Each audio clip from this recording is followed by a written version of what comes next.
Donc bonjour à toutes et tous, ou rebonjour à toutes et tous pour ceux qui étaient déjà là ce matin. On va lancer, j'espère que ça va faire venir les retardataires, les inscrits non apparents, etc. Hop, ton cahier. Voilà. Donc deuxième temps de rencontre de la journée, donc dédié, comme on l'a mis un peu en haut, à la santé morale et économique de la filière musicale. On a mis le moral en premier parce que c'est la condition peut-être au reste quand même. Donc ce matin, pour contextualiser et pour ceux ou celles qui n'étaient pas présents, la question qu'on se pose un peu aujourd'hui, c'était suite, on va pas faire trop de flashbacks en arrière, période Covid, etc. Mais malgré tout, c'était à l'origine de certains questionnements qu'on a eus, lorsque notamment en 2022, il y avait des discours sur la reprise, tout va bien, les publics, etc., etc., et que tout le monde ne percevait pas cela. On s'est posé la question de savoir si c'était des cas particuliers, des cas individuels, comment dire, des sentiments non objectivés ou objectivables, alors qu'en réalité les choses allaient bien. Donc on s'est posé un peu ces questions-là. On s'est dit aussi qu'il fallait peut-être analyser les choses en fonction de la typologie des structures, de leur situation régionale, locale, internationale, etc. Donc c'était un peu le but du jeu de la rencontre du jour. Donc ce matin, on a échangé avec un focus sur les acteurs et spécifiquement les acteurs des musiques du monde.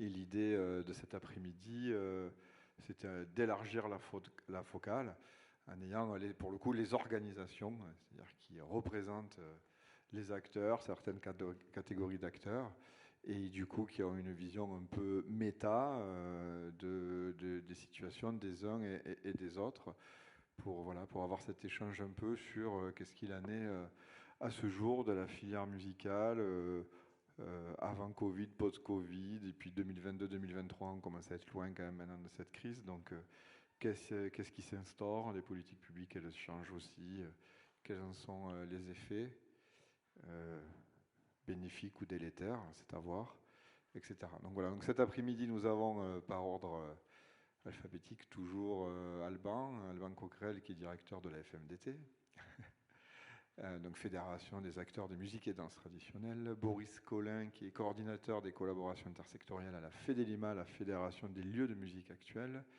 Pierre-Alexandre Gauthier qui est trésorier de la FELIN, qui est la Fédération des labels indépendants, et Nathalie Rapaport qui est coprésidente de France Festival, qui, comme son nom l'indique, est une union de festivals de tout type en France. Voilà, pour un petit discours liminaire. Donc je vous propose voilà, de démarrer un peu avec la vision de chaque organisation, un peu de ce qui remonte du terrain sur les exercices 2022-2023, l'effet significatif sur un peu la santé morale économique. On peut partir sur un premier tour de table comme ça. Sur un deuxième tour, on lancera un peu un débat en tribune afin de creuser peut-être certaines choses qui peuvent être intéressantes. Parfois, on s'aperçoit qu'il y a des modèles qui apparaissent, parfois même hors scope de nos filières et qui pourraient peut-être être inspirants, on va dire. Et puis le but du jeu, c'est d'assez vite passer aussi sur un échange avec la salle pour avoir un débat global, avoir d'autres perspectives aussi, avec des organismes de formation, par exemple, parce qu'il y a la FNEJMA parmi nous, etc. Donc voilà. Donc c'est notre regard aussi sur la filière musicale côté formation professionnelle. Voilà, présentation académique, plan de la journée, intervenant. Donc c'est parti. Ben, Alban, je te propose de démarrer, peut-être. Ouais, bonjour à toutes et tous. On se connaît un peu pour certains, c'est chouette. Merci de l'invitation en tout cas. Alors, je vais peut-être présenter en quelques mots la fédération. Je sais que certains la connaissent, d'autres un peu moins, mais pour au moins situer, on va dire, la diversité des acteurs et des actrices en présence en fait dans l'écosystème des musiques et danses traditionnelles. Donc, on est une fédération qui aujourd'hui regroupe 206 adhérents. Exactement, suite au dernier conseil d'administration, n'est-ce pas Tatiana,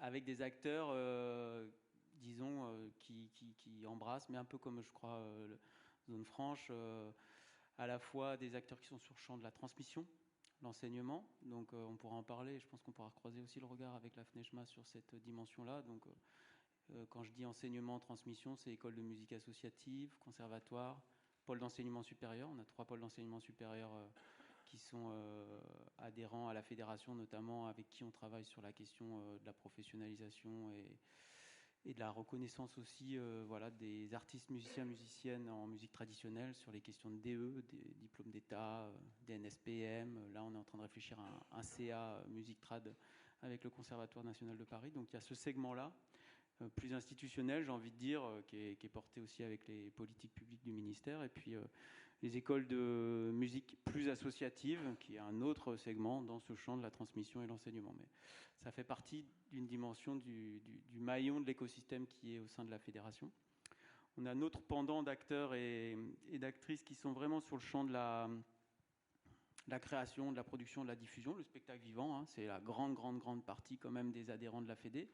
Et là, on retrouve à la fois des lieux, des membres en commun d'ailleurs au sein de nos réseaux, des microstructures de production, des structures de production, des collectifs d'artistes, beaucoup, et de plus en plus d'ailleurs.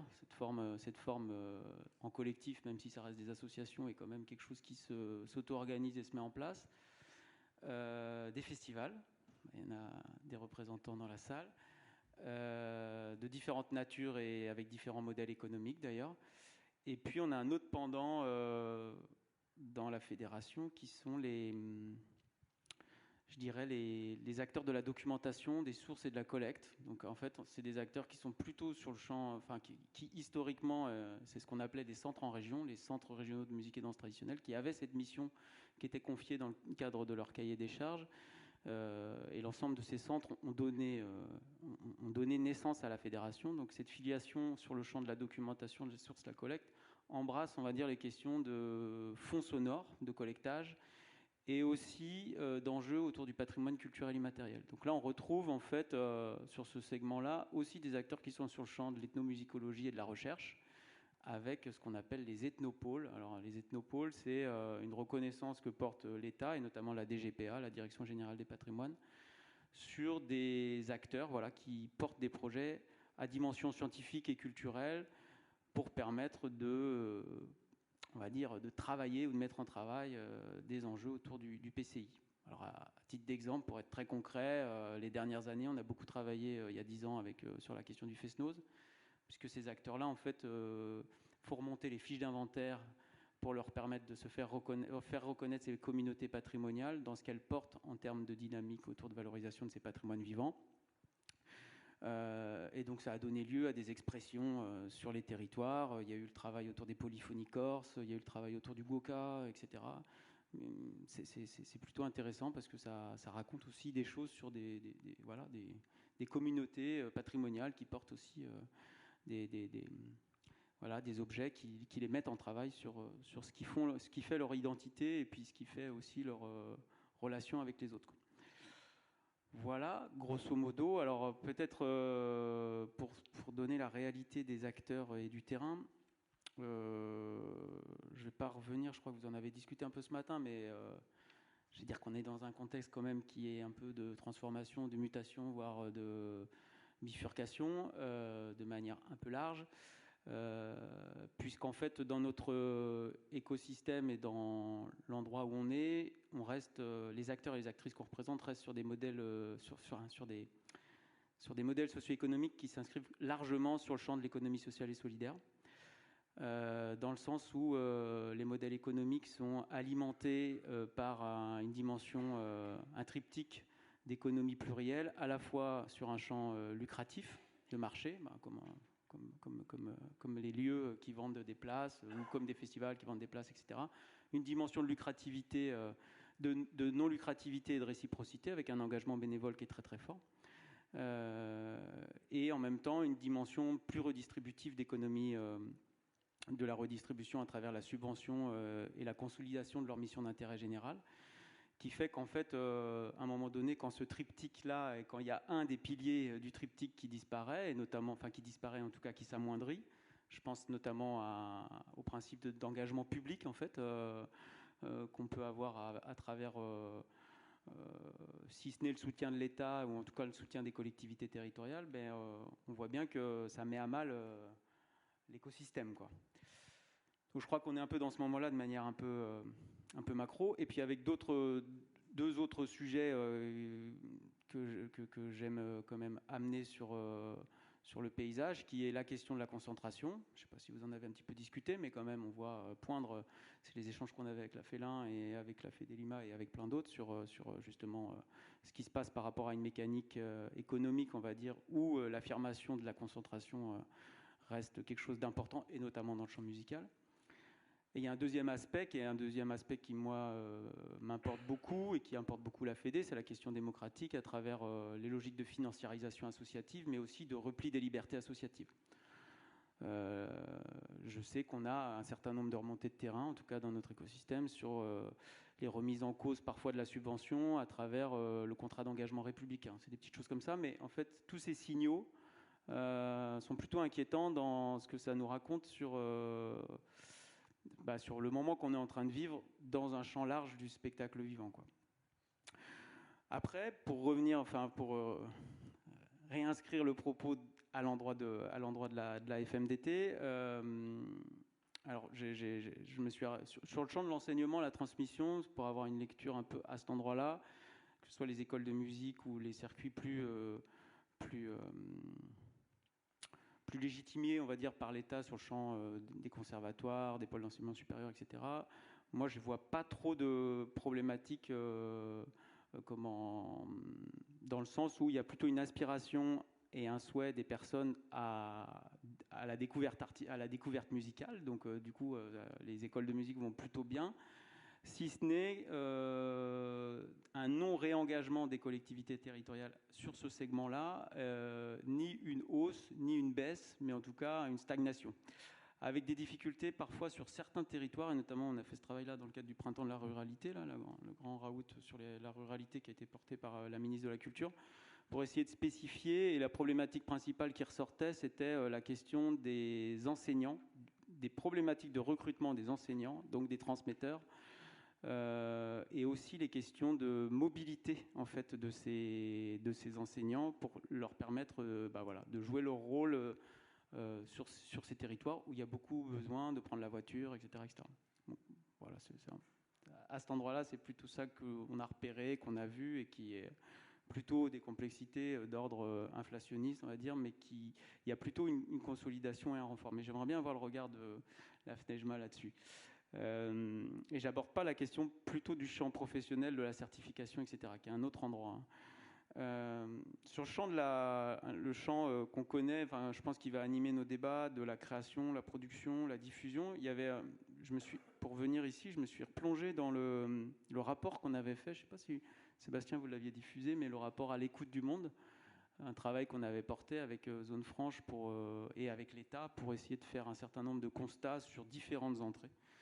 Création, production, diffusion, soutien à l'international, politique de patrimonialisation et de documentation, et puis communication, valorisation, éditorialisation, je crois que c'était ça. Et sur le champ de la création, production, diffusion, pour le coup, c'est marrant parce que les constats qui étaient pointés sur les différents maillons en fait de cet écosystème sont très vrais encore. C'est-à-dire les structures de production, avec les difficultés à pouvoir consolider des modèles économiques pérennes, de pouvoir, à un moment donné, avoir accès aux circuits de diffusion labellisés ou plus conventionnés. Tous les constats sont assez vrais, et il y avait eu un certain nombre de préconisations qui ont été plutôt portées sur les dernières années, mais qui fait d'un recul qu'on connaît aujourd'hui, si ce n'est d'austérité ou en tout cas de bifurcation par rapport aux moyens qu'a apporté l'État ou qu'ont apporté les collectivités territoriales, risque de mettre à mal ce qui a été avancé, ce qui a été renforcé sur cet écosystème. Après, sur la question des lieux, il y a quelques lieux qu'on connaît toutes et tous. Alors, sur les musiques traditionnelles et les musiques du monde, je pense qu'on les connaît, ces lieux de travail, soutien à la création, à la production et à la diffusion. Pour le coup, moi je suis assez inquiet là, à cet endroit-là, parce que il y a eu des étapes qui avaient été passées j'ai envie de dire, en termes de reconnaissance de l'État, avec une capacité à pouvoir conventionner ou labelliser certains lieux sur les dernières années. Je pense à la Grande Boutique, je pense le travail qui a été fait avec le nouveau pavillon, je pense au pôle des musiques du monde à Marseille, voilà, qui n'est pas encore... Ou je pense à Corrence, au chantier, je pense à la logique qui est travaillée par le collectif Art Brut, à Cerques, à Pau, etc. Sur lequel, là, on voit, mais je pense que ça va être bien d'avoir un partage avec les collègues de la FEDELIMA, où c'est difficile. C'est difficile. Et les marges, enfin, les marges artistiques, comme ils disent, enfin, vous voyez un peu le principe des marges artistiques, est plutôt dans une dimension de recul. Et donc, du coup, ça veut dire que qui va en pâtir, ça va être quand même essentiellement le tissu artistique et les équipes artistiques, quoi. Donc, là, plutôt une grosse inquiétude. On était en conseil d'administration lundi et mardi, et c'est vrai que ça fait partie vraiment de l'endroit où on a envie d'être en travail pour se dire comment est-ce que on continue à renforcer, on va dire, les différents outils de lieux qui ont été très fortement engagés sur le champ du travail autour de la création, et comment est-ce que ça se pérennise et ça se renforce, et comment on arrive à faire alliance avec d'autres réseaux conventionnés, labellisés là-dessus. Après, sur la question création, production, diffusion sur les festivals. Alors, festival, je ne sais pas si vous l'avez abordé ce matin, peut-être vous avez un peu abordé. Alors là, je viens d'apprendre, il y a des festivals qui s'arrêtent pour certains, mais qui est lié au contexte aussi. Je ne vais pas refaire le paysage entre l'engagement des collectivités territoriales, l'engagement de l'État et l'engagement des OGC. Là, c'est quand même très compliqué. Après, force est de constater qu'on voit aussi réapparaître d'autres dynamiques festivalières, et qui, pour le coup, sont plutôt portés par les organisateurs occasionnels, donc non professionnels, sur lequel, et c'est ce que je partageais l'autre jour avec les collègues, il y a plutôt une effervescence et une dynamique citoyenne, associative, qui trouve du public et qui est exponentielle. Enfin, exponentielle dans le sens sur les musiques à danser, très clairement, les réseaux de bals en Occitanie, sur... toutes les fêtes un peu populaires ou en Bretagne, les Fesnos, ou voir les balles électriques. Je sais que mes collègues organisent des balles électriques. Enfin là, il y a un public et il y a quelque chose qui se passe à cet endroit-là, et sur lequel je pense qu'il y a une aspiration, et les gens, ils ont envie de se retrouver, de danser, de boire des coups, et ça fonctionne, et ça fonctionne très très bien. Et ça permet quand même de consolider tout un maillage d'artistes en fait qui ne sont peu ou pas structurés, mais qui vivent beaucoup de ces réseaux-là. Voilà. Après, je pense que les idées vont venir dans le partage. On a déjà pas mal pour un premier, pour un premier passage. On est bien. Et puis en effet, ça rejoint des choses qu'on s'est déjà dites ce matin. Notamment, par exemple, on a présenté les résultats de l'étude qu'on a faite, qui est à prendre avec des pincettes, parce que voilà, c'est toujours pareil, ce sont des données qui sont agglomérées, mais par exemple sur la baisse des financements, et notamment celle des collectivités, des OGC, on a pu les constater clairement dans l'enquête par rapport aux répondants, et donc les difficultés que ça pose. Et on a en effet pu parler ce matin de la parole d'acteurs. Donc là, l'idée, c'est d'avoir la parole des organes, mais on retrouve les mêmes difficultés sur festival, programmation, production aussi, avec une inflation de projets et pourtant moins de programmation derrière. Voilà, on a également parlé des balles, et justement ces choses-là positives qui sont en train de se créer, et sur lesquelles on reviendra après, parce que c'est un exemple peut-être sur une mutation à imaginer, ou à être inspirante peut-être pour retrouver un renouveau pour les lieux, pour les programmations. En tout cas, c'est un exemple qui vient re-questionner, parce que si quelque chose marche alors que le parallèle à côté ne marche pas, ça vaut le coup de se poser des questions. Mais du coup, pour rester dans la suite logique de la programmation, des lieux de programmation, etc., je te propose d'enchaîner, Boris. Donc pour la FEDELIMA, donc la Fédération des lieux de musique actuelle. Alors je vais mettre en place Merci. ta présentation. Ouais. Donc la FEDELIMA, juste pareil en quelques mots, donc c'est la Fédération des lieux de musique actuelle qui rassemble 160 adhérents en France, donc des salles de spectacle. La moitié est SMAC, l'autre moitié ne l'est pas. Là, dans les éléments que je vais vous présenter, il y a pareil, on a On a été dans un contexte en 2023, en particulier en 2022, où on a fait beaucoup d'enquêtes et d'observations de nos adhérents, et en particulier sur le périmètre SMAC. Donc j'ai pas mal de data, je pense, qui sont intéressantes à croiser avec l'enquête que vous avez menée dans le secteur. Je pense que c'est intéressant de voir comment ça s'est passé de notre côté et de vous fournir des éléments. Et pour aller vite sur la Fédé, donc il y a une espèce d'ADN autour des missions d'observation et d'études qui sont aussi vieilles que la fédération, quoi, hein. C'est vraiment le premier travail qui a été réalisé, se connaître, avoir des datas pour pouvoir mener des argumentaires politiques. C'est une stratégie sur laquelle la fédération s'est montée. Il y a également évidemment une notion très forte autour des coopérations et du travail avec d'autres acteurs du champ culturel et musical évidemment, mais aussi au-delà. Il y a aussi une forte logique de soutien aux adhérents. On a une personne qui est vraiment dédiée là, c'est aussi un gros signal qualitatif là, qui a beaucoup de travail. Donc elle ne chôme pas, notre Vera Bezonov nationale, elle est partout, tout le temps, sur le terrain, accompagner nos adhérents, et des fois pour de bonnes raisons, et parfois, et malheureusement majoritairement, plutôt pour des soucis, quoi, on va dire. Donc voilà, et on a aussi là de grosses activités qui sont développées. Il y a tout un travail autour du chantier égalité femmes-hommes, avec un dispositif de mentorat en particulier maintenant qui commence à avoir quelques années et qui fonctionne très bien. Et puis un chantier plus récent aussi sur l'écologie, pour lequel d'ailleurs on organise des rencontres professionnelles avec le SMA la semaine prochaine à l'Académie du Climat. Donc vous y êtes, s'il est encore temps, n'hésitez pas. Ouais, donc je vais vous donner quelques éléments. Je ne vais pas vous lire tout mon truc, hein, mais rassurez-vous, mais je vais quand même essayer de vous faire quelques points saillants. En tout cas, ouais, commencer, je pense que c'était dit ce matin par le collègue du Rocher. Effectivement, là, en 2022-2023, il y a eu un gros souci avec l'inflation et l'explosion des frais liés à l'énergie, avec des impacts, ce dont tu témoignais tout à l'heure, des notes à plus de 70 000 euros par exemple. C'était malheureusement très commun dans notre secteur, donc ça c'est simple, hein, ça a été des charges, des charges supplémentaires et pas vraiment importantes, quoi, avec des dispositifs quand même mis en place par l'État qui ont pu un tout petit peu amortir, mais vraiment à la marge, on va dire. Malheureusement, ils n'étaient pas vraiment calibrés, on va dire pour nous, avec des conséquences. Alors en plus, on était en sortie de Covid, effectivement, tu témoignais des difficultés sur 22 qui ont été réelles.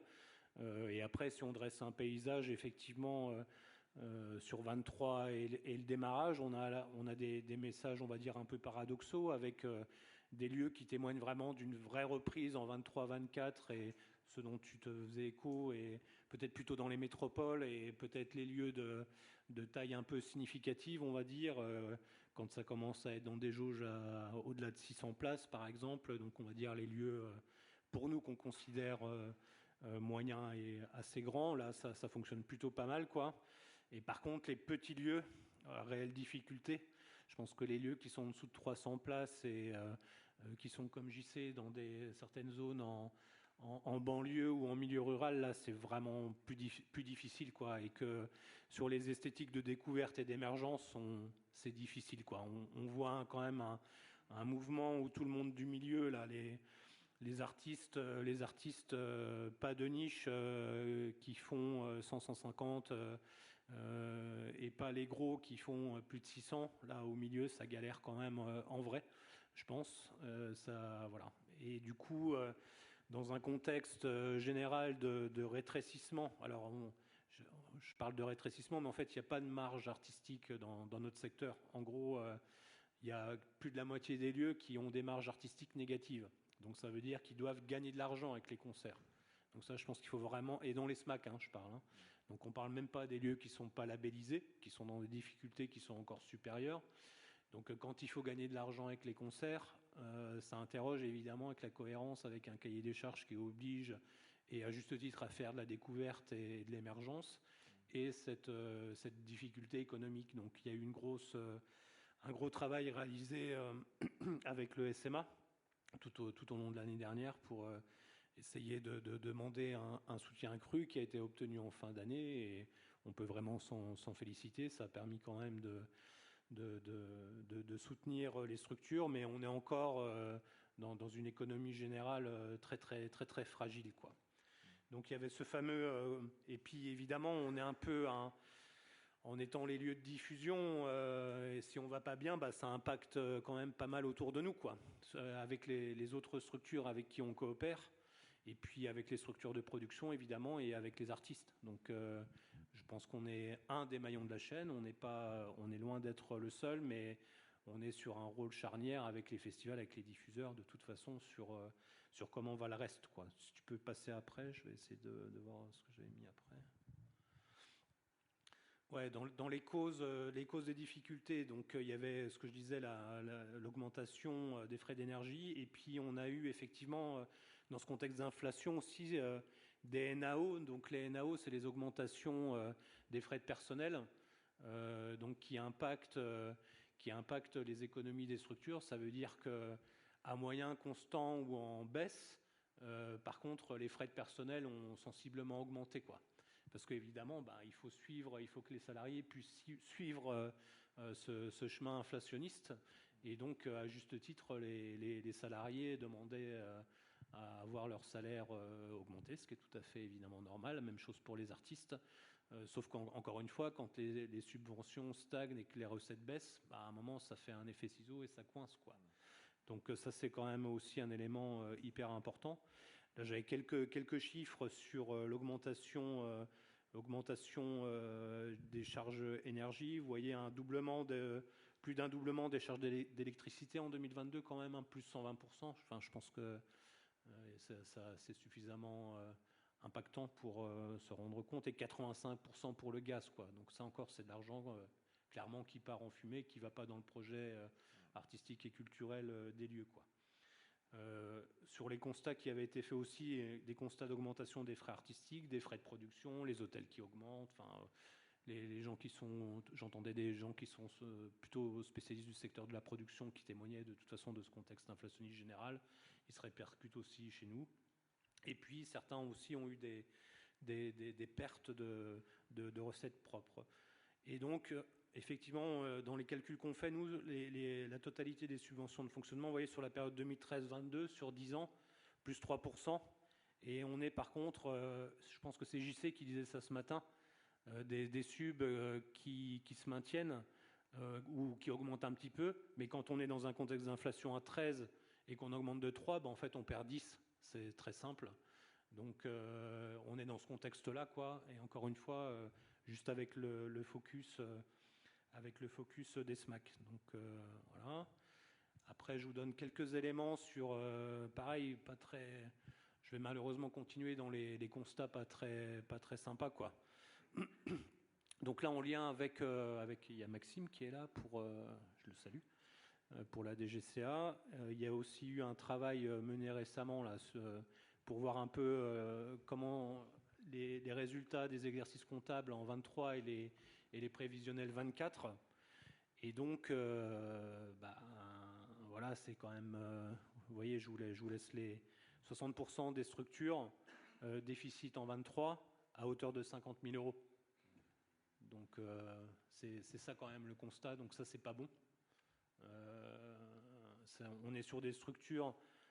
Jean-Christophe t'en a fait part aussi. C'est vrai qu'avec les années Covid, il y a pu y avoir, entre guillemets, de l'argent qui a pu être un petit peu mis de côté, mais là c'est terminé. En tout cas, je pense que partout là, c'est 22 et 23 on réduit ça à néant, en gros, quoi. Mais voilà, pour vous donner des idées. Et pour 24, on voit que ce qui est quand même dingue, parce que c'est vrai que d'habitude, je pense que quand on présente un budget 24, en général, on présente un budget équilibré, quoi. Voilà. Et là, on voit qu'il y a quand même un quart des gens qui, d'entrée, savent qu'en 24, ils présentent un déficit, quoi. Tellement la situation est difficile et tendue.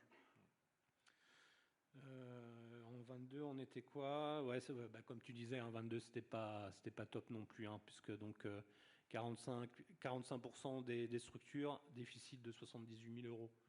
Donc, vous voyez, on a vraiment ça en 22 et 23, ça fait mal, quoi. Ouais, c'est un cumul de déficit d'année en année, quoi. Ça cumule d'année en année.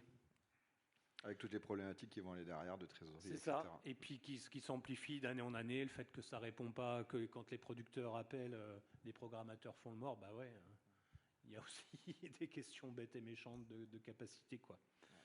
Un éclairage rapide sur la partie ressources propres. Donc dans le réseau, c'est à peu près donc 60% de subventions, 40% de recettes propres. Recettes propres étant la billetterie et puis le bar dans notre réseau, qui est aussi une ressource importante. Donc on voit que évidemment, contrairement aux subventions, la part a augmenté, passé de 36% à 41% sur la même période, là, 36% à 39% sur la période 2013-2022 comparable. Voilà, donc donc 2019 était une bonne année. Effectivement, c'était une année assez forte. Voilà, qu'est-ce que je peux vous dire? Bon, on ne va pas rentrer trop dans les détails, je regarde vite fait. Après, vous en avez beaucoup parlé aussi tout à l'heure, ce matin, les subventions au projet, quoi. Et donc le fait que tout le monde doit faire 50 dossiers de subventions pour équilibrer. Donc on le retrouve là. Alors, avec une évolution, avant ça représentait en 2016, c'est à partir de là qu'on a des datas, nous, sur les appels à projets, ce qui pesait dans les budgets des structures. On était à 7% du budget, maintenant on est monté à 10%, quoi. Donc voilà, on voit que les modèles économiques, tu le disais un petit peu, c'est en train de changer. Donc il y a moins de subventions de fonctionnement, plus de recettes propres, et ça vient consolider avec des appels à projets, quoi. Donc tout ça, effectivement, mis bout à bout, ça vient déséquilibrer les choses et avec des impacts forts. Là, on en discutait tout à l'heure avec le collègue de la Félin. Je pense que c'est quand même les premières années où on a des salles de concert subventionnées qui se retrouvent en commission du CNM sur les aides aux entreprises en difficulté. C'est quelque chose qui n'existait pas, je pense, jusqu'il y a un an ou deux. C'est vraiment quelque chose de nouveau. On a des collègues qui ont dû procéder à des licenciements économiques.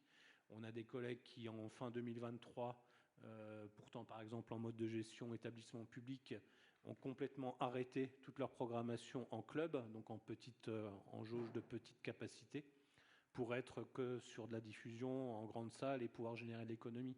Et avec des gens qui sont vraiment très investis dans l'émergence, la découverte, et qui savent très bien que le fondement de leur métier, c'est de faire ça, mais qui ont préféré arrêter pour pas avoir des conséquences plus lourdes. Voilà, c'était juste pour illustrer. Et ouais, donc sur les un élément, j'ai bientôt fini, je ne vais pas vous tuer avec des chiffres, mais je pense que ça présente quand même le paysage, quoi. Donc sur le fameux disponible artistique, donc la capacité normalement à perdre de l'argent sur la programmation. Donc là, on voit que c'est malheureusement pas du tout le cas et qu'on a en gros une moitié des SMAC qui sont en disponible artistique négatif, et que ce disponible artistique négatif, il est de l'ordre de 100 000 euros. Donc ça veut dire que pour équilibrer le budget, il faut gagner 100 000 euros.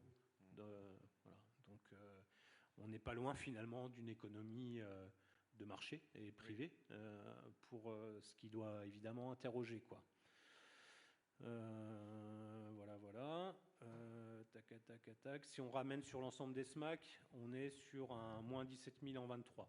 Là, je parlais des cas les plus graves, on va dire, la moitié qui va très mal. Donc en gros, si on résume, en gros, on a une moitié des structures labellisées SMAC qui va pas bien du tout. Voilà.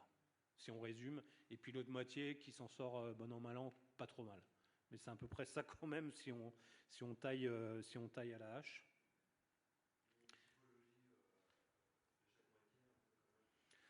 Écoute, on n'est pas allé là dans cette analyse-là. Ça vaudrait le coup de regarder, mais malheureusement, je pense que les histoires de jauge et puis d'emplacement, tu vois, sur le territoire, vont jouer, quoi. C'est vrai que les lieux qui sont implantés dans les métropoles, ça va à peu près, quoi, tu vois, si on résume. Mais on a vraiment des contre-exemples, et puis avec aussi des gros lieux qui ont vu leur situation économique se détériorer, mais un truc de malade. Mais vraiment, quoi. Avec des pertes de capacité en centaines de milliers d'euros, avec le contexte inflationniste en particulier, quoi, qui a vraiment détruit un truc. Donc après, on va voir comment ça va se reconstruire. Et l'impact aussi que je voulais vous montrer, c'est un truc qu'on constate. Vous voyez là le petit schéma avec en moyenne une SMAC, elle programmait 125 groupes en 2019. En 2024, elle en programme 100. Donc il y a un quart d'artistes diffusés en moins.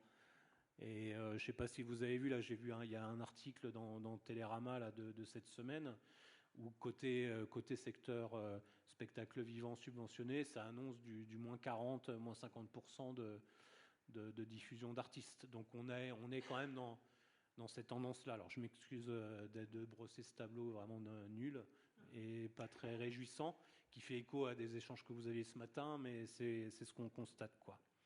Donc effectivement une baisse quand même vraiment significative. Et juste dernier point, après j'en ai vraiment fini, pareil sur l'autofinancement, dire qu'on est à un prix de billet qui est resté stable sur toujours la même période de 10 ans là. Vous voyez, on est resté 14,40 à 16 euros prix du billet en moyenne. Donc dans un contexte d'inflation qui était supérieur à ça, donc on n'a pas suivi, on est resté un petit peu en dessous. Pareil, je pense qu'il y a beaucoup de difficultés à passer le pas et à se dire qu'on ne doit pas remettre une pièce non plus dans l'inflation, préserver, et puis que c'est aussi dans le cahier des charges, quoi. Voilà, avec effectivement des éléments de baisse de fréquentation en 22, sachant que 22, on a pu rouvrir que mi-février, donc c'est aussi un peu biaisé. Donc ça fait à peu près une espèce de stabilité en 22. Et puis dire effectivement, et ça a été, je pense que c'est toi Seb qui en parlait tout à l'heure, c'est que par contre dans les grandes machines, les stades, les arénas, là ça va bien. La fréquentation, c'est ça qui... On voit, on a des éléments avec la taxe billetterie au CNM qui finalement se porte bien, et parce qu'il y a beaucoup de stades, il y a beaucoup de stades de France, il y a beaucoup d'arénas, il y a beaucoup de choses comme ça, où là, les prix des billets ont explosé dans des proportions complètement délirantes, comme on n'a pas vu quand même en quelques années. Et bon, on n'est pas du tout dans ces économies-là, on est à côté. Et voilà, pour un rapide portrait. Donc en gros, chez nous, il y a la moitié qui va pas bien, quoi. En résumé, c'est ça. Ouais. Tout ça pour dire ça. Tout ça pour dire ça, mais fallait étayer la conclusion. Mais en effet, ce qui est intéressant, je trouve à voir aussi, c'est qu'il y a la moitié qui va pas bien, mais ce qui est marrant, c'est que, enfin, ce qui est marrant, c'est pas marrant. Ce qui est intéressant, on va dire, ou qui interroge et qui vaudrait le coup, c'est, ça rejoint un peu les échanges de ce matin, où d'un côté, on a un lieu musique actuel qui me dit, moi, chute des publics, et dans le même temps, l'autre qui dit, mais moi, je bats des records. Donc c'est vraiment, il y a à la fois des choses qui sont globales et qui sont générales, les politiques publiques, les baisses de subventions, etc. Ça touche tout le monde. C'est une vision qui est assez globale. Mais par contre, il faudrait presque affiner, presque faire de la casuistique, cas particulier par cas particulier, pour voir qu'est-ce qui fait à un endroit, dans un territoire particulier, qui fait que ça marche, parce que même le fait d'être urbain, c'est pas forcément parce qu'il est urbain, en fait, c'est parce qu'il est urbain, mais qu'il y a aussi une politique régionale et départementale coordonnée qui fonctionne, avec aussi de la politique de la ville, avec peut-être aussi un travail du territoire qui est différent, avec un travail des publics qui est différent, etc. Et à un autre endroit où tout ça collapse, du coup, ça c'était un peu plus. Il y a des endroits où il n'y a pas tout ça, mais il y a de l'artisanat qui fait que ça continue à fonctionner parce que le lien avec le territoire, il est très fort. Enfin, ça vaudrait le coup d'aller chercher et d'affiner. D'ailleurs, ce sera les perspectives peut-être dont on parlera tout à l'heure. Pour l'instant, on est dans le constat lourd et accablant. On va le continuer avec France Festival. Juste un petit truc aussi dans les... quand même dans les points positifs, dire que... comment dire ? Nous, on a pu travailler en partenariat avec le ministère de la Culture, avec le syndicat et puis la Fédélima et d'autres sur le fait d'alerter sur cette situation, et la mobilisation collective a quand même permis d'obtenir des résultats aussi sur ce secteur-là spécifique. Donc c'est quand même aussi quelque chose, pour le coup, là, de positif, dans un contexte aussi, on sait, de raréfaction de l'argent public. Donc, ça a été un tour de force et qui a vraiment reposé aussi sur la mobilisation des adhérents, et en particulier d'un vrai gros travail de proximité avec la représentation nationale, avec les députés et les sénateurs. Donc là, il y a eu un gros travail, en particulier orchestré par le SMA, sur ce champ-là, avec le relais des adhérents en première ligne, et donc un gros travail de proximité et de connaissance avec les députés, transpartisan. Donc nous, il y a eu toujours eu le choix de s'adresser à tout le monde, sauf au Rassemblement national, quand même, on ne leur parle pas. Mais par contre, on parle à tous les autres, et avec une vraie adhésion de la part de la représentation nationale au réseau qu'on représente et à ce qu'on représente. Donc dans les points négatifs qui ont été dressés en termes de constat, par contre, je pense qu'on a vraiment gagné quelque chose en identification et en dialogue avec des élus, des sénateurs et des députés, d'une part, et puis de dire que cette année, comme je disais tout à l'heure, il y a 160 adhérents à la Fédélima, il y a 80 SMAC, 80 non-SMAC. Et donc, évidemment, on a aussi envie, on travaille pour l'ensemble de nos adhérents, et on souhaite maintenant travailler de manière avec une autre stratégie, les lieux qui ne sont pas labellisés. Alors c'est plus compliqué, parce qu'évidemment, pour les lieux labellisés, c'est plus simple, puisqu'il faut avoir ce discours auprès de l'État, et que pour les lieux non labellisés, on pense que cette stratégie-là va être moins opérante, même si on va le faire évidemment en lien avec l'État et le ministère de la Culture, mais ce qui veut dire que les perspectives, en tout cas, elles sont de travailler avec les collectivités territoriales. Je pense que c'est le chantier à venir, donc qui est plus compliqué, parce que il y a, encore une fois, il y a 36 000 communes en France, des régions, 100 départements, des agglos, des territoires différents, des changements politiques. Enfin, on connaît tout ça, mais en tout cas, il y a l'idée il y a aussi, par contre, évidemment, des structures qui rassemblent les élus ou les techniciens de chaque niveau de collectivité. Donc, en tout cas, la stratégie à court terme, c'est de vraiment mettre en place un travail, essayer de revenir fort auprès des collectivités pour le secteur et le défendre, quoi, en tout cas, dans les perspectives un peu plus, on va dire, les pistes de travail et ce qu'on a envie de faire à très court terme. À très court terme. Mais notons cette perspective de travail, et comme on adhérera avec l'état de nos collectivités aussi, et qui n'est pas réjouissant. Mais continuons avec donc France Festival sur le volet uniquement festival, mais qui mélange diverses esthétiques. Pas uniquement musique pour le coup, donc c'est intéressant aussi d'avoir un peu ce focus, parce que ça permet d'avoir du spectacle vivant aussi dans la boucle de ces échanges. Effectivement, donc, voilà. Effectivement, en fait, malheureusement, on va pas beaucoup, on va aller dans le même sens un peu que ce qui a été dit jusqu'à présent. Juste 2 mots pour rappeler un peu ce qu'est France Festival. Donc c'est une fédération qui existe depuis 60 ans, qui représente les festivals de musique, mais aussi de spectacles vivants, festivals de musique, mais patrimoine, création et aussi musiques actuelles, un petit peu moins musique du monde évidemment, puisqu'il y a d'autres fédérations pour ça. Et plus largement, en fait, l'ensemble de nos adhérents représente un échantillon représentatif des festivals français, puisqu'ils vont du plus petit festival au plus grand, puisqu'il y a des festivals comme Mille et une sources, et on va jusqu'à des festivals comme les Nuits de Fourvière, Francofolie, Printemps de Bourges, mais aussi par donc, des modèles économiques différents. Et puis, leur implantation qui est donc soit en milieu urbain, en ruralité et en milieu mixte. Donc, c'est effectivement un panel une représentativité. On a une centaine d'adhérents à peu près, mais ils sont effectivement, on peut dire qu'on représente quand même par la diversité des festivals qui sont adhérents l'ensemble des festivals. Nos missions principales, c'est un peu celles que Boris a décrit aussi. Hein. C'est donc beaucoup d'observations. On fait beaucoup d'études aussi. On a mené des études notamment qui s'intitulent SoFest, que vous pouvez voir sur notre site internet, qui s'intéresse à plusieurs types de sujets de tous ordres, en fait, sur les festivals qui ont été menés par des chercheurs, notamment Emmanuel Négrier, qui est le grand spécialiste des festivals en France, et en collaboration avec le DEPS aussi du ministère de la Culture. Donc c'est la toute dernière est sortie la semaine dernière autour de la ruralité. C'est un champ effectivement puisqu'il y a un tiers de nos festivals adhérents qui sont en milieu rural. Donc c'est un sujet qui nous intéressait et sur lesquels on a commencé à travailler déjà à l'automne dernier, donc avant les annonces récentes.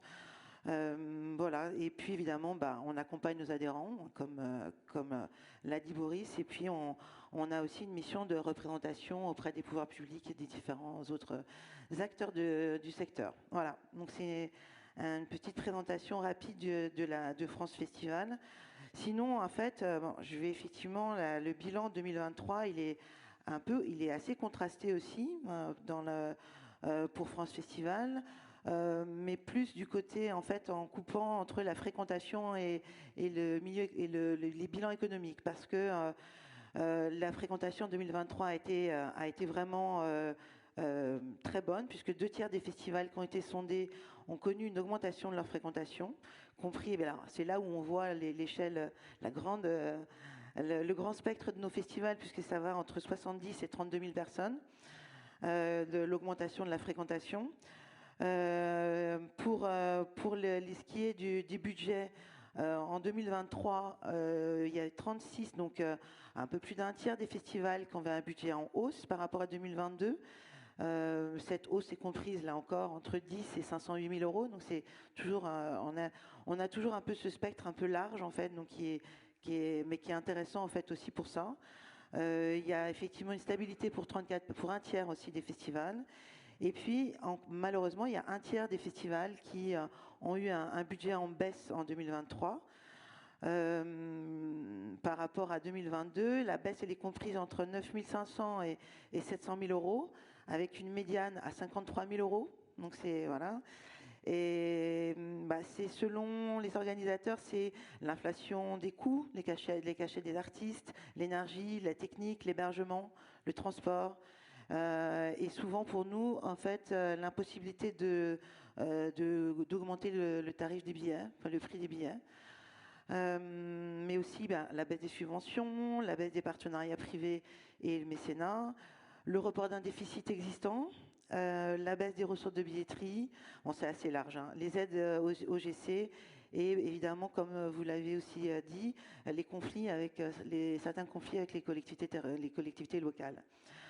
Donc voilà, donc effectivement, c'est le plus inquiétant quand même, restant que malgré la bonne fréquentation, et ça c'est ce qu'on avait souligné lors de notre dernière rencontre, enfin l'une des rencontres au ministère où on a fait le bilan, c'est que 46% des festivals sondés quand même se déclarent en déficit en 2023. Et donc on peut bien voir qu'il y a une décorrélation entre une bonne fréquentation et le résultat économique. C'est ça qui est effectivement qui apparaît le plus inquiétant, parce que c'est ce qui veut dire qu'au total, on a pu mesurer que c'était 1,5 million en fait d'euros déficit. Donc l'enquête portait sur 60 festivals. Enfin, il y avait 60 festivals qui avaient répondu. Donc, le plus petit déficit était à 900 euros. Là, toujours, on voit la disparité du modèle. Et le plus grand déficit était quand même s'élevait à 500 000 euros.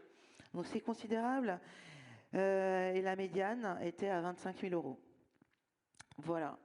Donc c'est vrai que si on parle d'un déficit cumulé d'1,5 million pour 60 festivals, sachant qu'en France, il existe 7300 festivals, qu'est-ce qu'on fait de ce chiffre-là?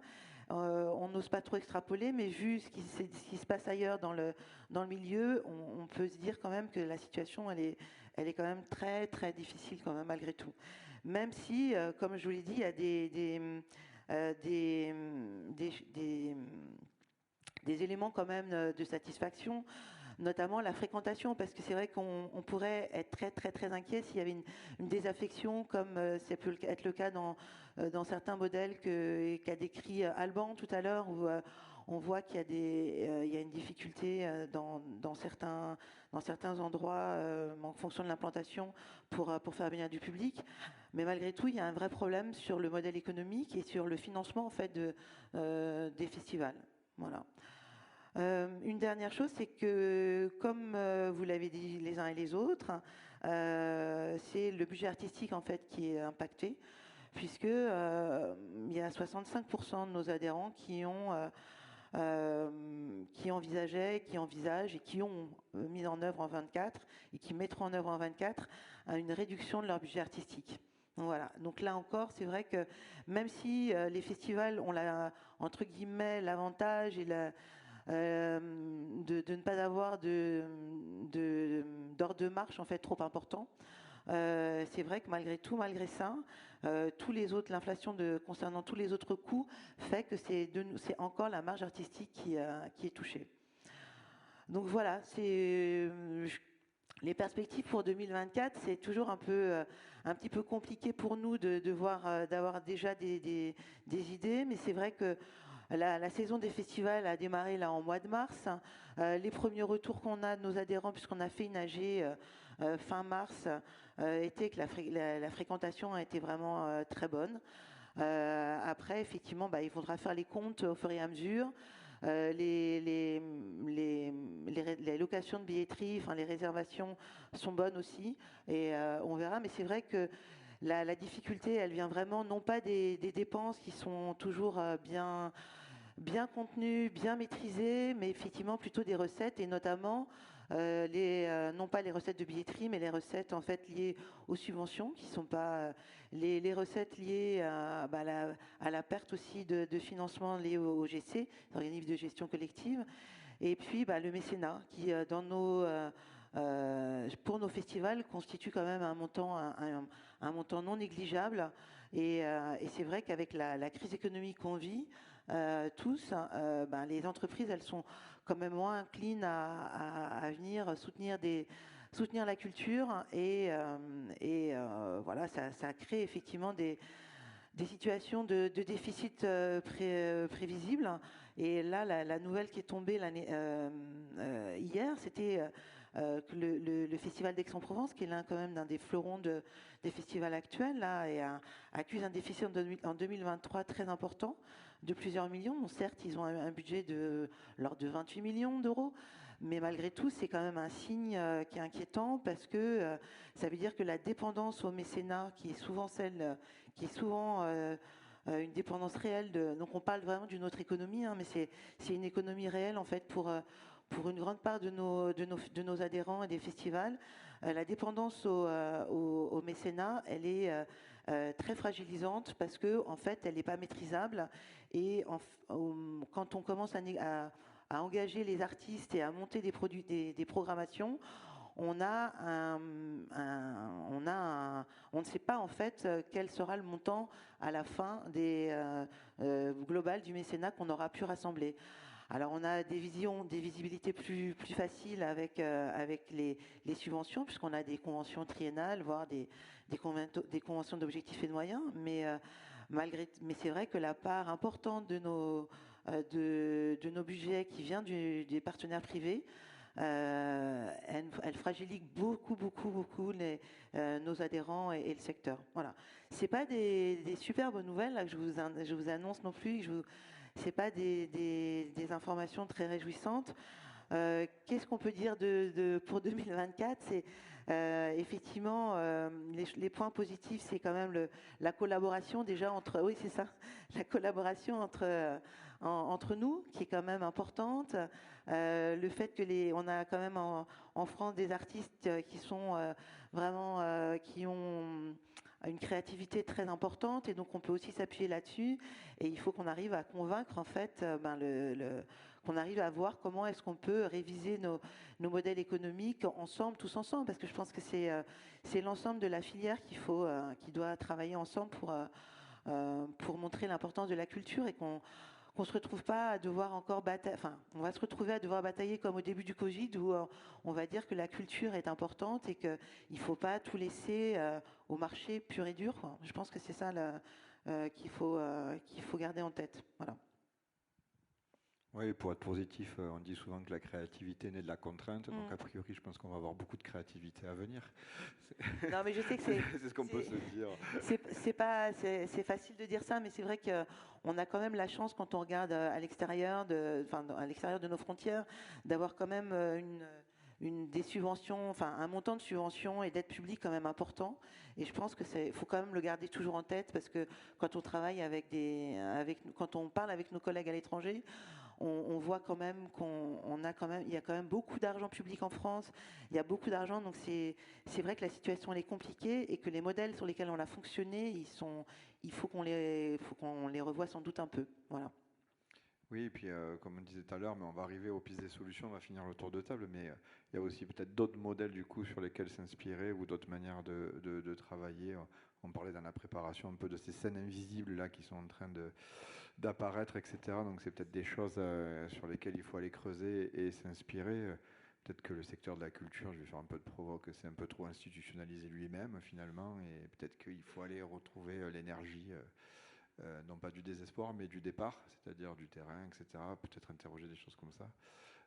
On va quitter un temps, donc du coup, le spectacle vivant pour revenir au monde du label, de la phono, au niveau de la musique. Bon, on voit en effet un constat plutôt assez sombre côté spectacle vivant. On en a un peu parlé ce matin, il sera guère plus réjouissant du côté des labels, mais grosso modo, au-delà du constat, quels sont aujourd'hui les enjeux au niveau de la Félin des labels indépendants. J'aimerais bien dire que la Félin tout va bien, hein, mais il y a des choses positives, il se passe des choses. En quelques mots, la Félin, c'est la Fédération des labels indépendants qui représente les très petites entreprises phonographiques, environ un peu plus de 150 adhérents. Donc ce sont des toutes petites structures, souvent avec 0 ou 1 salarié. Donc moi je suis trésorier de la Félin. Ce que j'aime dans cette fédération, c'est qu'il y a un côté très pratico-pratique. C'est-à-dire qu'on va, on va aider sur des contrats types, on va expliquer ce que c'est que le fonds PEPS Phono, comment fonctionne le crédit d'impôt. Il y a beaucoup d'échanges parce qu'on est un petit peu les derniers mohicans de la production phono. Et ensuite, c'est une fédération qui s'est ouverte ces derniers temps avec un collège distributeur dont je fais partie. Et c'est la première fois que tous les derniers distributeurs physiques de disques indépendants, une dizaine, se sont regroupés pour échanger, montrer qu'il y a un dynamisme des idées, du partage. Et donc, on a un énorme travail de représentation auprès des instances, que ce soit le ministère, le CNM, les sociétés civiles, et puis de pédagogie, comme je disais, de fiches pratiques pour nos adhérents, de conseils juridiques.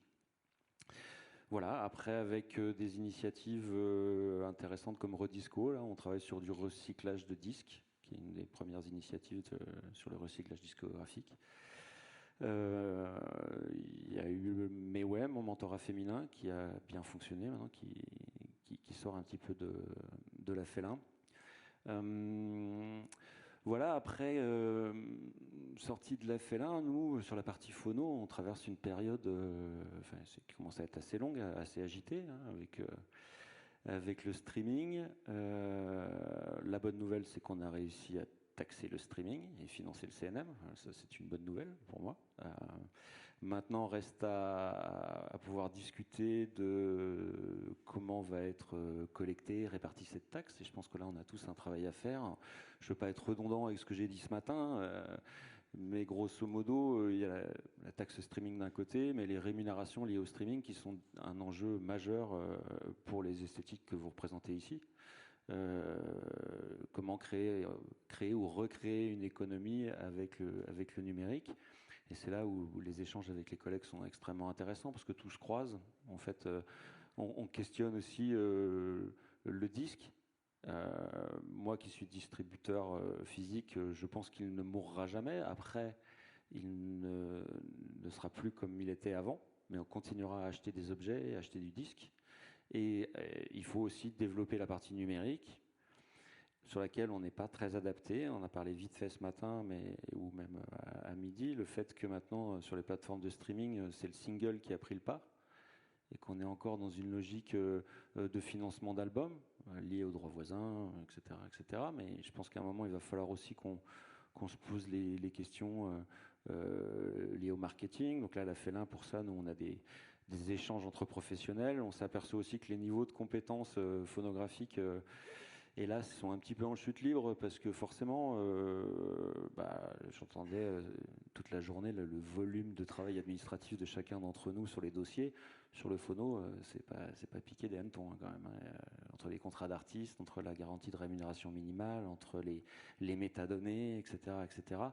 Donc au final, je pense qu'on travaille aussi nous à la Félin pour montrer que les distributeurs ne sont plus simplement des logisticiens qui vendaient des produits, mais quelque part, même pas quelque part, entièrement des acteurs culturels avec des choix et du conseil et de la défense d'esthétique. Voilà, je pense que des esthétiques jazz, musique traditionnelle, musique du monde sont extrêmement mises à mal en ce moment par ces grosses structures internationales qui prennent des décisions unilatérales. Et donc là, c'est notre travail de fédération, de syndicats. On travaille conjointement avec le SMA sur pas mal de dossiers. Voilà, après, là, on est au milieu du gué aussi sur cette taxe streaming. Je pense qu'il y a beaucoup de discussions et il suffit d'écouter le directeur général de Spotify France dans ses diverses interviews pour voir que ça va pas être facile. Et puis voilà, après aussi être le plus impliqué possible sur le CNM, la réforme des aides, montrer aussi que des acteurs typologie Félin, c'est-à-dire que on ne peut pas vivre, et je le disais ce matin, souvent de la production phonographique. On va produire un disque, mais vivre de la production de spectacles et utiliser ce disque pour pouvoir faire de la presse, etc. etc. Donc valoriser cette profession. Et je crois que la Félin est une bonne alternative pour les petits et pour certaines esthétiques. Pour contrebalancer, on va dire, l'UPFI et le SNEP, qui sont certes pas des fédérations, mais qui ont des visions un peu différentes. Voilà, pour faire court. Pour faire court, oui, merci. L'idée, c'était de lancer le débat d'abord en tribune et puis après avec la salle, mais comme le temps a un peu filé, je vous propose qu'on ouvre dès à présent. On peut démarrer ici, mais sentez-vous libre de lever la main et d'intervenir, de poser des questions ou autres si vous le souhaitez. Là, on parle beaucoup de choses qui sont économiques, mais il y a aussi la question à se poser à un moment donné de l'influence de la musique, enfin tout ça sur la musique. Juste, je fais un petit aparté parce que ça n'a pas grand-chose à voir avec la santé morale et économique des acteurs, mais il y a une étude scientifique qui est sortie sur Scientific Review, qui est quand même une référence dans le monde scientifique, sur la musique et sur l'appauvrissement de la musique ces dernières décennies, qui devient beaucoup plus répétitive, et notamment les paroles de chansons qui se basent beaucoup plus sur du refrain que sur du couplet, parce que plus c'est répétitif, plus c'est facile à consommer, plus c'est facile à vendre, etc. Donc je pense que c'est quand tu parlais qu'aujourd'hui ça fonctionnait la vente sur le titre, le titre plutôt que sur l'album. En général, on savait que le titre, c'était peut-être pas le morceau forcément le plus intéressant de l'album, mais c'était celui le plus vendeur qui était un produit d'appel. Donc déjà, ça interroge à ce niveau-là. Moi, je sais que dans le mode de consommation aujourd'hui, c'est la mode de consommation qui est assez playlist. Donc là, pour le coup, je vais mettre ma casquette de vieux con. Et on n'a pas parlé d'IA, ouais, qui est aussi l'intelligence artificielle, qui est opportunité, menace, comment on fait plus le travail sur TikTok, réseaux sociaux, etc. etc. Donc il y a une mise à jour qui est compliquée aussi, qui est quasiment quotidienne, sur comment on commercialise la musique en conservant et sans opposer les choses aussi. Ouais. C'est ça on conserve l'objet physique, ce qu'on vit en live dans vos salles de spectacle. Mais après, voilà, on rentre dans cet hypermarché où chaque jour, 120 000 titres arrivent sur les plateformes chaque jour. Comment on fait pour pouvoir sortir du lot ? C'est une vraie question. Oui, c'est une vraie question. Et puis, du coup, ça nous place la musique, et si on reste sur le phono pour l'instant, comme étant comme un produit, comme n'importe lequel finalement, qu'on peut vendre. Alors que quand même, il y a une notion d'œuvre derrière. Par exemple, moi j'ai toujours aimé à dire, j'aime pas le concept de playlist, mais c'est tout à fait personnel, parce que si un artiste il fait un album, il met tant de chansons et dans tel ordre, c'est pas par hasard, quoi. Il a construit une œuvre, il a construit un album, il a construit ces chansons-là dans cet ordre-là pour une raison donnée. Donc le concept d'éclater ça, c'est déjà quelque chose qui interroge au niveau artistiquement, en fait, finalement. Après, c'est aussi d'autres époques. C'est vrai que mettre un titre de Kind of Blue de Miles Davis dans une playlist, ça n'a, à mon sens, aucun sens.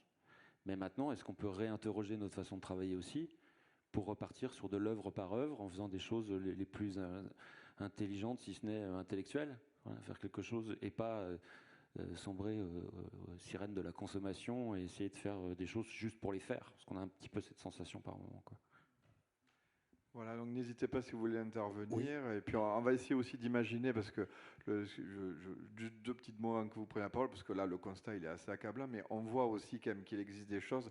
On a parlé du bal ce matin, Alban en a reparlé, des endroits ce matin aussi, on a parlé des centres sociaux, des centres locaux sur lesquels il y a beaucoup de choses qui se passent, il y a du public, etc. Donc il y a des endroits, il y a des scènes invisibles, il y a des scènes de la diaspora, on en parlait quand on préparait cette rencontre, des scènes tout à fait privées où il y a du monde qui est là, qui vient écouter des groupes et des groupes qui nous intéressent, de musique traditionnelle, de musique du monde, etc. Donc il y a des espaces qui se créent, qui sont hors du champ culturel, des professionnels de la profession, comme on dit, et qui sont peut-être aussi des choses sur lesquelles aller creuser et s'inspirer. Du coup, ah ouais, pardon. Oui, bonjour. Ouais, bonjour. Alors, j'étais pas là ce matin, excusez-moi, j'étais occupé. Je m'appelle Frédéric Dubois, du site Paris Tropical Tour. À ce titre-là, j'ai participé au premier rapport sur la musique à Paris, dans le cadre du Conseil de la musique à Paris, avec tous les organismes musiciens, donc aussi bien les écoles que les salles de spectacle, que les artistes. Enfin, on était trois, je suis celui qui a le plus parlé à cette époque. J'avais deux questions. Alors, une sur la diffusion. Personnellement, j'ai été autoproducteur et j'anime le réseau Paris Tropical Music sur Facebook où il y a 250 artistes, auteurs, compositeurs dont je fais la promotion occasionnellement. Donc je vous posais une question sur le live, à savoir, est-ce que vous avez des leviers particuliers pour aider les petites salles de moins de 200 ou 300 places? Moi, c'est ce genre de concert que j'ai fait, sauf exception, qui ont souvent plus de difficultés que les grands stadiums ou les stades de France ou les stades de foot. Voilà. Est-ce qu'il y a des dispositifs ou des leviers particuliers concernant les salles de moins de 200, 300 personnes? Quelle est votre action à ce niveau-là? Et deuxième question, sur la diffusion, l'évolution du marché. Il est évident que le streaming, ça permet de diffuser un maximum de musique, mais les revenus du streaming pour les artistes, c'est peanuts. C'est-à-dire que depuis 2000, on a perdu 50% des ressources au niveau artistique, en dehors des festivals, sur la diffusion du fait du streaming. Donc moi, je veux dire, un artiste moyen qui fait 100 000, 200 000, 1 million d'audimat, ça ne lui rapporte rien. Je ne suis pas un superstar, je ne suis pas un débutant non plus. Mais si je fais 200, 300 000, 500 000, si ça me rapporte 500 ou 1000 euros, ça ne m'intéresse pas de passer sur le streaming. Donc personnellement, je voulais savoir, est-ce qu'il n'y aurait pas des moyens au niveau de la diffusion de créer un nouveau modèle économique, parce que c'est face à cette crise qui touche durement les artistes, pour la diffusion de la musique. Je pense par exemple qu'il y a la vidéo à la demande pour le film, pourquoi pas réinventer une vidéo à la demande pour la musique, voir des portails collectifs en coopération avec vos organismes, ou des nouveaux modes de diffusion de la musique, par exemple, pourquoi pas des concerts holographiques. Rêvons un peu, n'ayant pas peur par rapport aux évolutions technologiques. Donc les concerts à la demande sur Internet ou les web radios. Moi, je suis beaucoup sur les web radios mondiales. Il n'y a pas vraiment des web radios performantes en France par rapport aux États-Unis et par rapport aux concerts holographiques, tout ce qui est l'évolution technologique, on va dire, de la diffusion. Je me permets juste de répondre sur cette dernière partie. Oui, je suis assez d'accord qu'on pourrait inventer des choses. Après, c'est un peu le pot de fer contre le pot de terre aussi. On est dans un système qui est quand même gigantesque. Après, il faut aussi qu'on apprenne à utiliser ce système. Un million d'écoutes, grosso modo, sur Spotify, ça génère 3 500 euros. Donc non, juste le million, 3 500 euros. Voilà, en gros. Après, c'est variable en fonction des pays, etc. Voilà, le million. Mais après, j'entends cette histoire de non-rémunération. Après, moi, je défends l'objet physique. Sur l'objet physique, on a des marges plus importantes. Il y a aussi, je ne devrais pas le dire, mais quand on va acheter sur Bandcamp ou quand on va acheter en direct, voilà, on va soutenir les artistes. Ça ne va pas dans le sens du distributeur que je représente, mais c'est important. Et après, moi, je pense qu'avant toute chose, il faut comprendre comment fonctionnent ces plateformes. Je pense que on n'arrête pas de dire on n'est pas assez payé avec le streaming, mais comprenons comment il fonctionne, en fait, pour mieux investir le streaming et comprendre, là, on parlait ce matin de la recommandation. Le streaming, c'est une rente. Une fois qu'on a, soit on passe à côté complètement et on n'a aucune écoute. Il y a 60 millions de titres l'année dernière sur Spotify qui ont eu 0 écoute. Soit on essaye de pousser les organismes à nous aider pour pouvoir faire ce qu'on appelle du marketing, ce gros mot là, mais investir de l'argent pour être vu. Et je suis d'accord avec vous, créer d'autres systèmes d'achat en direct via les sites internet des artistes, etc. Mais j'aime bien m'ancrer dans la société comme elle est mondiale. Là, Spotify, c'est 80% du marché, donc à mon avis, il faut qu'on essaye de prendre notre place et puis de trouver des alternatives. Voilà. Je vous laisse répondre sur la deuxième partie. Sur quelle partie, en fait, moi je... Il y avait une question sur les salles de moins de 300 places. Ah, sur les salles, mais en fait, plutôt Boris, non, sur les salles. C'est le fonds pour l'emploi, ça. Hein, c'est du fonds PEPS, ça. Il y a des dispositifs qui aident qui peuvent soutenir les petits lieux de diffusion sur des notions de les aider pour l'emploi, quoi, tu vois, pour qu'il y ait des permanents, des choses comme ça. Il y a le CNM aussi qui a des dispositifs d'aide à la prise de risque qui sont plutôt favorables aux petits lieux. Mais on va dire que tout ça, c'est à la marge. Après, moi, je serais jamais un promoteur des concerts en hologramme, quoi, tu vois. Par contre, ça, c'est vrai que ça me branche moins, quoi. Là, du coup, je préfère qu'on essaye de défendre autre chose, mais c'est peut-être que je suis d'un autre siècle, malheureusement. Mais voilà. Mais en tout cas, sur les petits lieux, alors après, c'est pareil. Tu parles de Paris, en plus, c'est ça ? En général, ouais. Ouais. Ouais. Il y a le GIP aussi.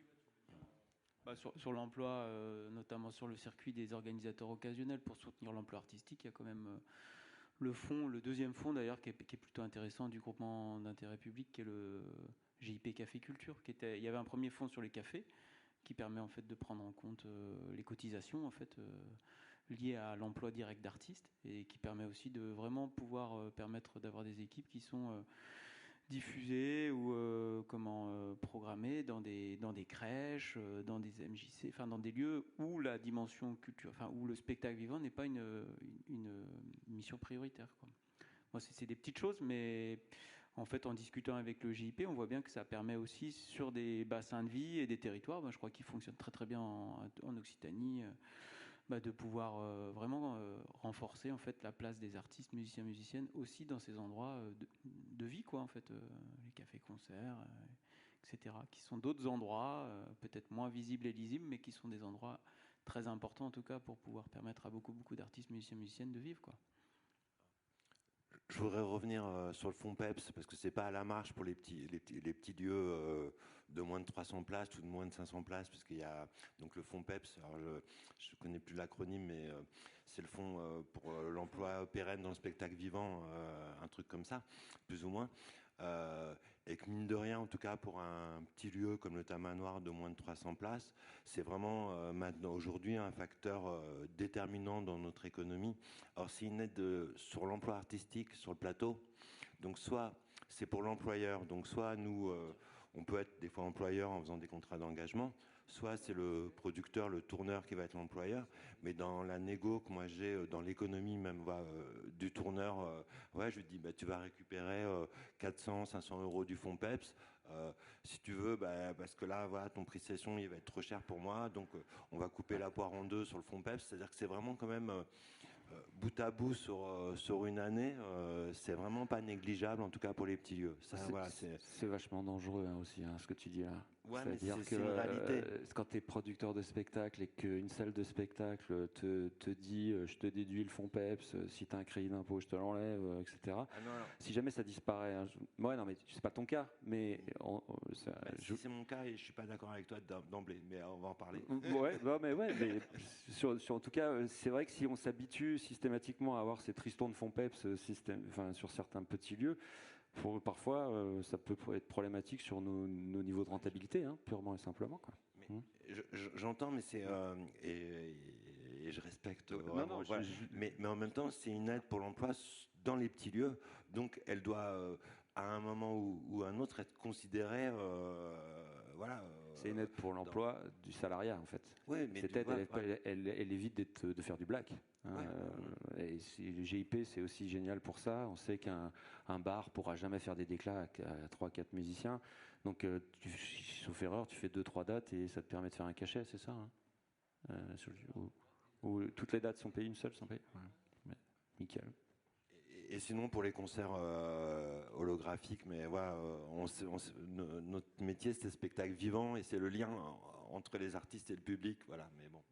Surtout que donc, je vais te donner un peu la parole à Alban, je me permets de te lancer la balle, mais justement sur le côté vivant, c'est ce qu'on retrouve dans ce mouvement là de Bâle, de tous ces lieux dont on parlait lorsqu'on préparait la rencontre, de ces organisateurs occasionnels qui pour le coup ne sont pas des professionnels de la profession, mais dans lesquels il y a tout un vivier, un public, ça mobilise, il y a du monde.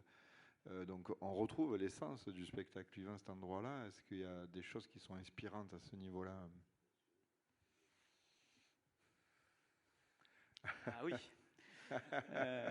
Non, mais évidemment, il y a des choses inspirantes. Alors, je sais pas, moi, j'ai essayé de faire un détour historique en fait sur l'histoire du mouvement trad, notamment l'histoire du mouvement folk, les années 70-80, et on a recollecté, on va dire, ces musiciennes qui étaient à cette période-là.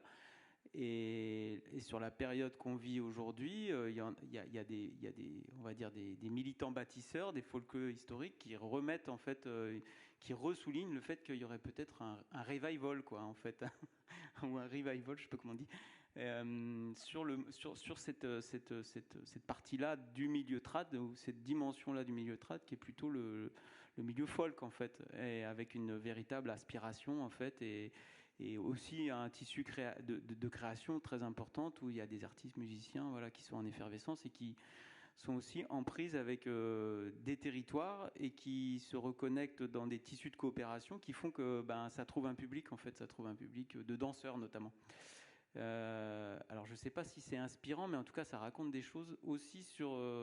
c'est à la fois inspirant et c'est à la fois inquiétant parce que en fait, est-ce que la période qu'on est en train de vivre, justement de bifurcation, de transformation, voire un peu d'appauvrissement, fait qu'en fait on a le retour justement de formes alternatives plus, j'ai envie de dire, qui sont ces phénomènes qu'on voit.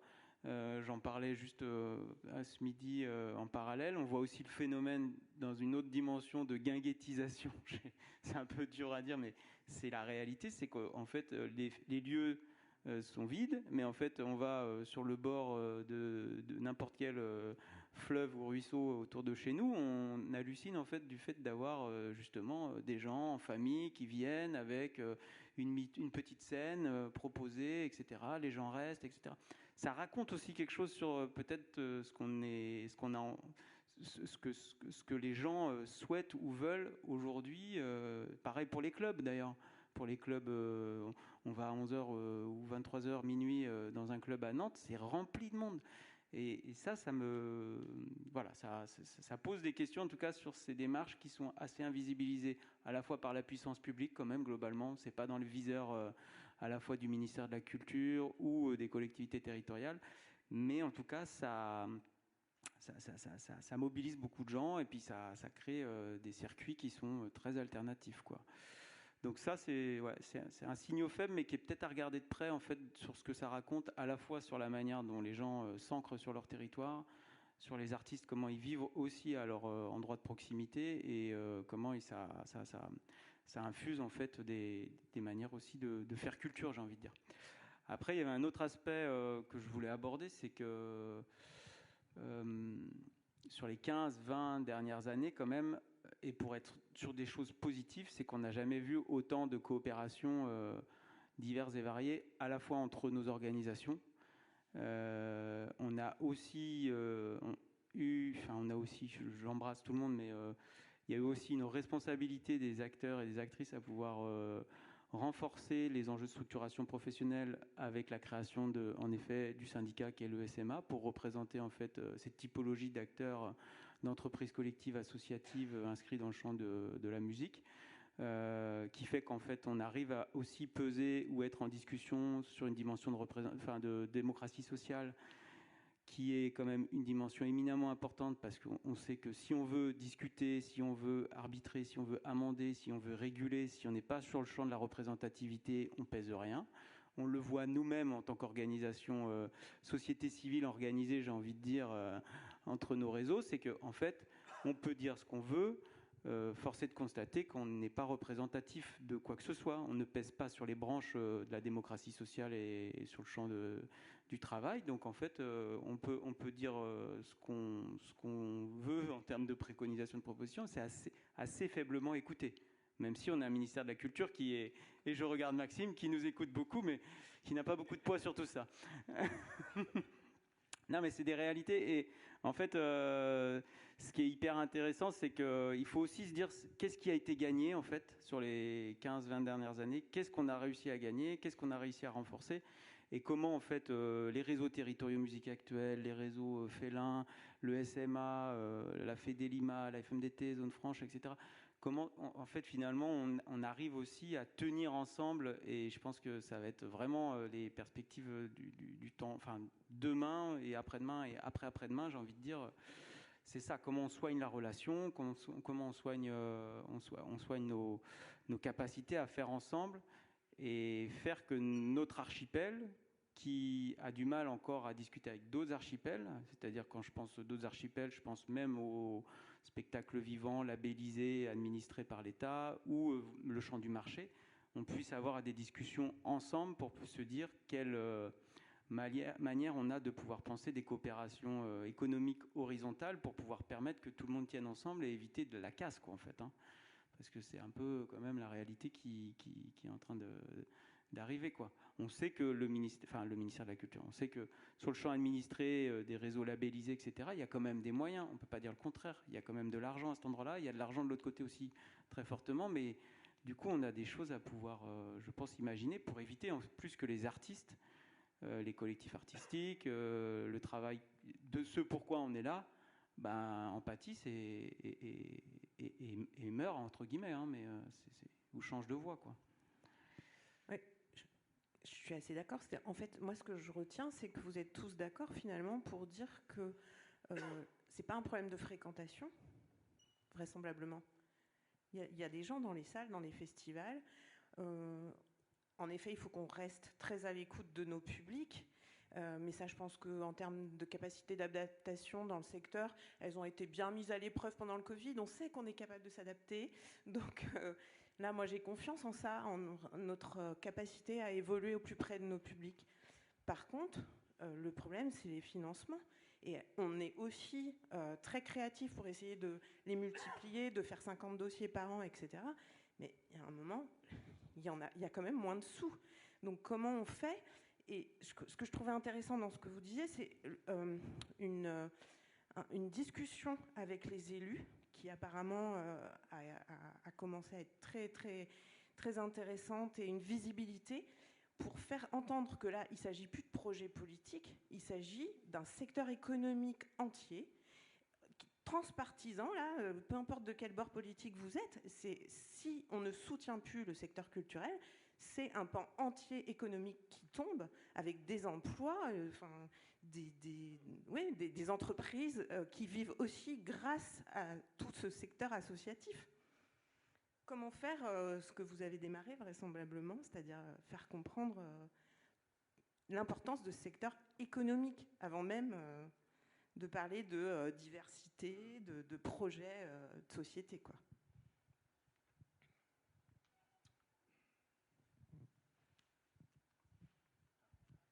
Bonjour, Kanja David, je reviens de 25 ans de voyage, donc je suis parisien d'origine et j'arrive maintenant, je retourne maintenant à Paris et je vois un petit peu ce constat après toutes ces années. Mon travail à l'étranger, surtout en Asie, c'était de représenter la musique française, bien que mon cœur soit avec la musique du monde. Je représentais la musique française au Vietnam, spécialement, et en Asie avec l'ambassade de France. Je vois que en Asie, par exemple, la culture française est hautement appréciée, voilà, Et je pense qu'il faudrait qu'on encense beaucoup plus notre propre culture, notre propre langue, qui est vraiment très très appréciée en Asie. Et c'est un point important. Je pense que oui, on est ouvert à la diversité, oui, on est ouvert au monde, mais il faut vraiment revenir aussi sur ce fait que la culture française à l'international, dans le monde, est vraiment, vraiment très appréciée. Et il faut qu'on s'en rende compte, parce que c'est l'identité culturelle de la France qui est en jeu à travers tout ça. Maintenant, avec Spotify, dans Spotify, ils mélangent tout, parce qu'on est dans une génération où tout un chacun peut faire de la musique sur l'ordinateur et sortir des productions digitales tout seul dans son petit appartement. Donc c'est pour ça qu'on a un apport de millions de nouveaux albums, de nouvelles chansons. Et ici, on peut parler aussi de musique, on parle bien de musique acoustique, hein, plus acoustique, donc ce sont des spectacles vivants qu'il faudrait mettre en avant, faire la distinction entre les spectacles vivants et les personnes qui font un petit album, qui ne sont pas vraiment à même de faire de la scène devant un public. Je me permets juste de rebondir sur ce que tu dis là. En fait, on parlait aussi en off des influenceurs. En fait, on attend comme par magie des influenceurs qui viendraient d'un autre monde que d'une autre. Mais en fait, c'est nous les influenceurs. En fait, il faut qu'on crée nos réseaux de playlists. Il faut qu'on avance aussi et qu'on n'oppose pas le monde du numérique et le live. Ça n'a rien à voir en fait. L'émotion qu'on a sur un concert, c'est pas remplaçable. Et le numérique, on l'utilise au quotidien pour découvrir. Enfin, moi, je sais que j'écoute du vinyle, du CD, du numérique. Le numérique, je l'écoute pour découvrir un artiste, mais ça ne remplacera jamais une émotion sur un festival ou en live. Et qu'il faut qu'on prenne une place aussi, comme tu le disais. Oui, il y a ces 120 000 titres, c'est grosso modo énormément de n'importe quoi. Et il y a des choses très bien au milieu. Mais le consommateur lambda, pour qu'il arrive à ces choses-là, il faut que nos réseaux, nos fédérations, nous-mêmes, mais comme on faisait quand je faisais quand j'étais gamin, en faisant des copies de cassettes pour mes potes, hein, c'est le même principe. Il faut qu'on investisse ces réseaux et qu'on fasse les influenceurs.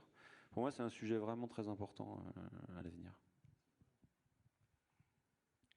Bonjour, moi je suis un jeune producteur de spectacles qui défend des artistes depuis quelques années, avec des difficultés plus ou moins importantes, parce que produire des spectacles aujourd'hui sur des artistes en développement ou émergents, comme j'entends souvent, ce qui est bien, moi je suis assez content qu'on ait des nouveaux leviers comme le fonds PEPS, etc. Et je vais répondre à notre collègue qui est directeur de salle.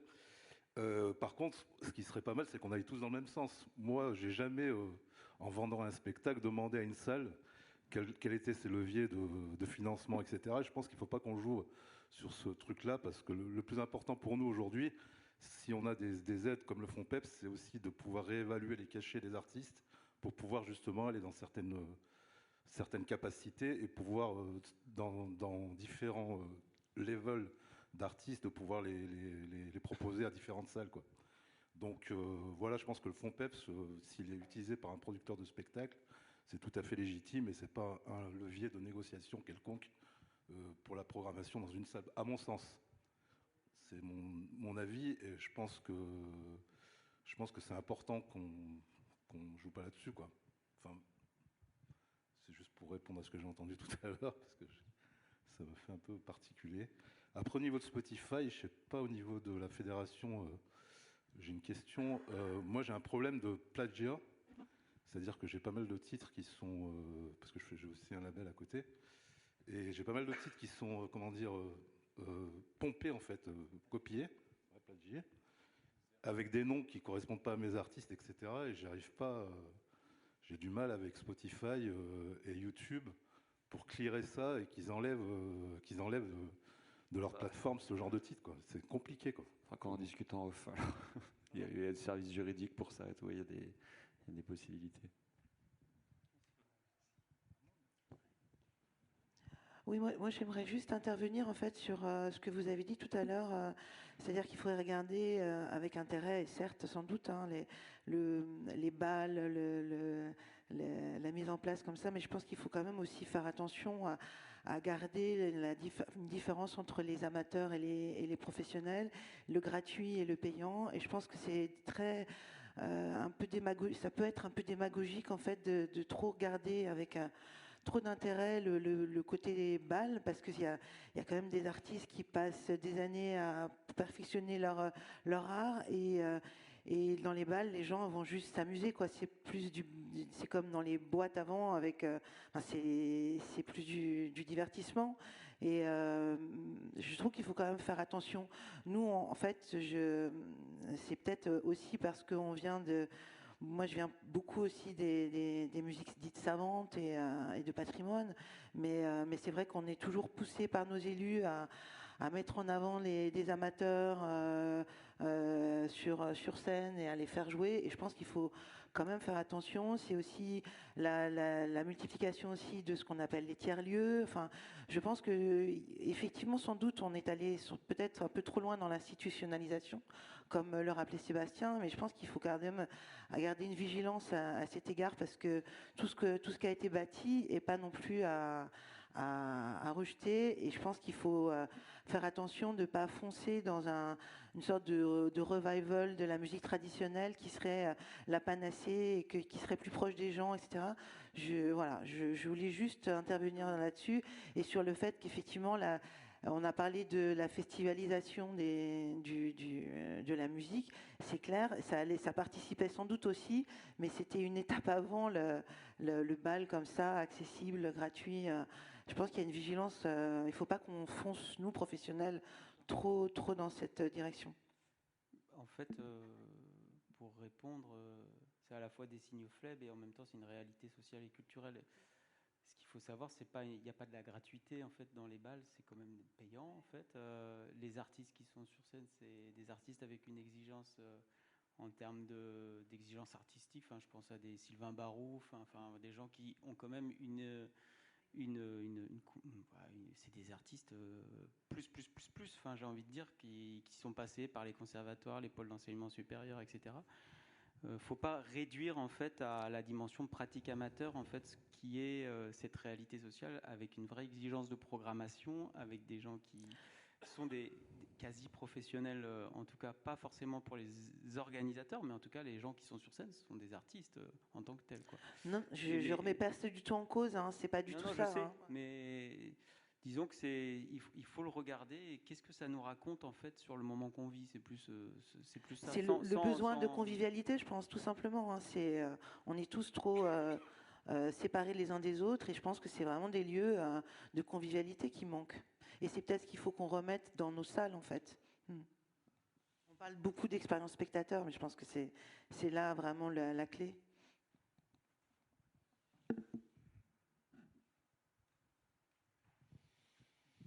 Tous ces échanges sont fort intéressants. On commence à arriver au bout du temps qui nous est imparti. On va s'autoriser une dernière personne si toutefois il y a des envies. Non, mais écoutez, au niveau de la tribune, je ne sais pas si vous voulez dire un dernier mot, mais sinon. Non, mais. Vas-y. Non, mais parce que il y a un truc quand même, il y a un imaginaire du rêve, il y a des trucs, des utopies en fait, et qu'il faut continuer à alimenter dans ce qu'est le spectacle, ce qu'est le monde culturel, etc. Et c'est vrai qu'on n'en parle pas assez quand même. Mais comme vous le soulignez, on est quand même en France, un milieu qui est accompagné, soutenu, etc., qui vit un moment compliqué. Mais il y a des très très belles choses qui se passent un peu partout. Et c'est vrai qu'il y a des réalités de coopération, de relations, etc. Je ne vais pas faire le vieux con, mais sur les 15 dernières années, on n'a jamais vu autant de réseaux se constituer à une échelle territoriale, régionale, infrarégionale, territoriale. Il y a des projets artistiques et culturels en milieu rural qui se mettent en place, etc. Juste pour dire que il y a de l'espoir, quoi. C'est une bonne conclusion. Je pense que c'est bien. On peut s'arrêter là.